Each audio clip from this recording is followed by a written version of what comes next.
सुंदरगढ़ जिले के आदिवासियों के लिए यह सबसे बड़ा दुर्भाग्य है कि जिले में सरपंच से लेकर सांसद तक आदिवासी हैं और आदिवासी कल्याण मंत्री भी सुंदरगढ़ जिले का ही निवासी है। इसके बाद भी जिले के आदिवासी ही शोषित हैं। जिले के आदिवासियों को अपना ही अस्तित्व बचाने के लिए एक के बाद एक यातनाओं से गुजरना पड़ रहा है। अब आप सोच रहे होंगे कि मैं ऐसा क्यों कह रहा हूं, तो सुनिए समाज सेवी अभिषेक सिंह को।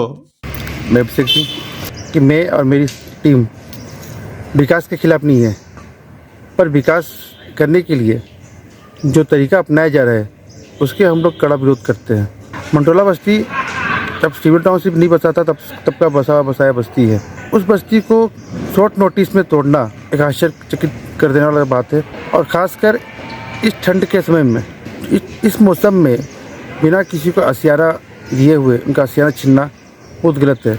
अभी भी टूटे हुए असियारे में बहुत लोग अपने असियाना का कुछ निशानी चुन रहे हैं। बस्तियों वासियों से बात करने से पता चला कि इसमें से बहुत लोगों का पहला लिस्ट में नाम आया था, पर सेकेंड लिस्ट आया उसमें उनका नाम बहुत लोगों का नाम कट गया। तो इससे पता चलता है कि कहीं ना कहीं कुछ ना कुछ खिचड़ी पका हुआ है या कुछ करप्शन हुआ है। इसके चक्कर में बिना ठोस रीजन दिए हुए उनका नाम कटा है, जिसके लिए हम लोग उनका पूरा विरोध करते हैं। बस्ती वाले को कहना भी है कि यहाँ पर ट्राइबल म्यूजियम बनाया जा रहा है और ऊपर से ट्राइबल को दबाया जा रहा है। अगर ऐसा चलता रहा तो 50 साल बाद 100 साल बाद तो यहाँ का ट्राइबल म्यूजियम ही दिखेंगे। कि यहाँ पर रहने वाले जो लोग हैं अनएजुकेटेड है और मोस्टली वो लोग ट्राइबल कम्युनिटी से बिलोंग करते हैं।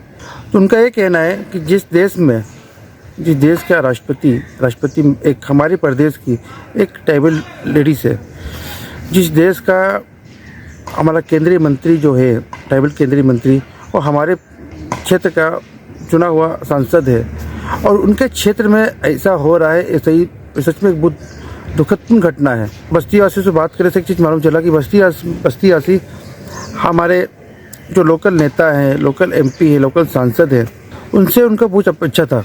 उनका एक मानना था कि हमें सरकार तरफ से कुछ ना कुछ सहयोग मिलेगा, कोई ना कोई आएंगे, कोई ना कोई हमसे बात करेंगे और हमारी समस्या को समझेंगे और उसका समाधान करेंगे। पर ऐसा कहीं होता हुआ नहीं दिख रहा है। उनको भी लग रहा है कि हमारे सांसद आएंगे या हमसे कोई मिलने आएगा या हमारा समस्या समझेगा तो समाधान करेगा। पर देखते देखते उनका 10-12 दिन हो बीत चुका है और उन पर अभी तक कोई भी उनसे मिलना नहीं आया है। ना उन्हें कुछ सहायता मिला है, ना उन्हें कुछ आश्वासन मिला। हमारे सांसद और ट्राइबल मिनिस्टर का जब आप लोग फेसबुक पेज या उनका ट्विटर अकाउंट खोल के देखते हैं तो उनमें सिर्फ प्रचार प्रसार, मोदी जी का बात, विकसित भारत का बात ये हो दिखता है। ट्राइबल का जो मूल अधिकार का बात कहीं नहीं दिखता। दूर दूर तक आपको एक भी पोस्ट नहीं दिखेगा इस तरीके में। जब हमारे क्षेत्र के ट्राइबल को उनका अधिकार नहीं मिल रहा है, ना उनका घर नहीं मिल रहा है, ना उनको सुख सुविधा कुछ मिल पा रहा है, तो मैं ये कहना चाहता हूँ जब इतना कुछ हो ही नहीं पा रहा है तो ट्राइबल मिनिस्ट्री का ज़रूरत क्या है और ट्राइबल म्यूजियम की ज़रूरत क्या है? हाँ, क्या दिखावा के लिए रखे हैं इसे? और आपको एक बात बताना चाहता हूँ, राउरकेला कभी वो ट्राइबल प्लेस नहीं था। तो ट्राइबल प्लेस और ट्राइबल म्यूजियम बनाते तो ट्राइबल के एरिया में जाकर बनाते सर, सुंदरगढ़ में जाकर बनाते थे, या ट्राइबल को जो मेन एरिया था वहाँ पर ट्राइबल लोग आगे घूम ही पाते। अब क्या दूर दूर से 100 किलोमीटर से ट्राइबल लोग क्या म्यूजियम घूमने आएंगे? उनके क्षेत्र बनाते हैं। कहीं ना कहीं ऐसी प्रचार और प्रसार के लिए आप बनाया जा रहा है। प्रचार और प्रसार कब तक करेंगे सर? मौलिक काम करेंगे तो ऑटोमेटिक अच्छा होगा। अब मौलिक काम नहीं करेंगे तो मुझे नहीं लगता कि इस ट्राइबल मिनिस्ट्री का कोई ज़रूरत है।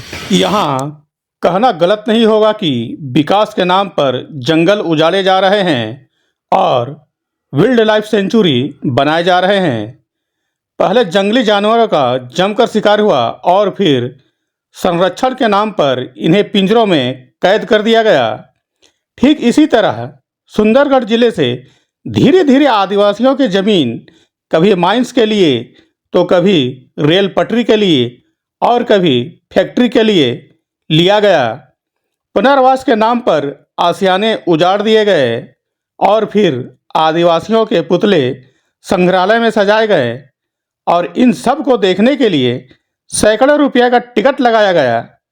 प्रकृति की गोद में फलने फूलने वाले आदिवासी और प्रकृति की पूजा करने वाले आदिवासियों के लिए इससे बड़ा दर्द और इससे ही बड़ा मजाक क्या और कुछ हो सकता है।